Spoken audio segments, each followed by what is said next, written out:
Il y a quelques jours, Lucie Olivier, nageuse au Saint-Étienne Aquatique Métropole, participait au championnat de France de natation. Mais désormais, au-delà des compétitions, ce qu'elle vise, c'est le BNSSA. C'est toujours bien de l'avoir, d'avoir un diplôme ou quoi, ou même plus tard, dès que j'aurai 18 ans, de partir en saison, aller m'amuser en saison et faire maître nageuse en saison et tout ça. Parce que oui, derrière cet acronyme barbare, le BNSSA, c'est un diplôme qui permet d'être surveillant de baignade. C'est le brevet national de sécurité et de sauvetage aquatique. Une formation à laquelle participent une vingtaine de jeunes de Saint-Étienne avec la FMS et le CREPS de Vichy, avec chacun des motivations différentes. Ça fait un petit moment que je pratique la natation et je voudrais faire de ce sport mon futur métier, maître nageur sauveteur, soit au niveau des piscines, soit à l'océan. Selon le ministère des Sports, 7000 personnes sont diplômées du BNSSA chaque année, un nombre encore insuffisant selon l'organisatrice de la formation.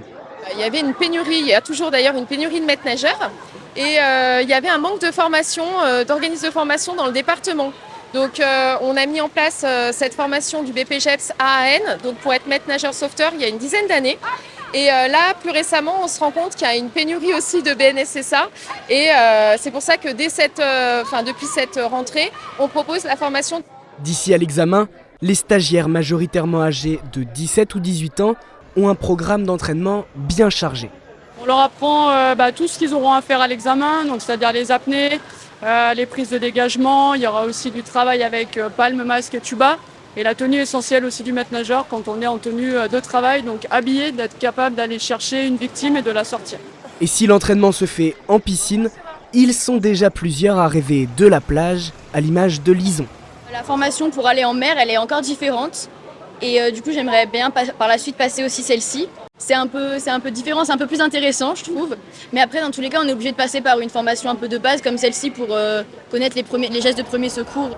La formation propose plusieurs créneaux d'examen dans l'année au sein de la piscine Raymond Sommet.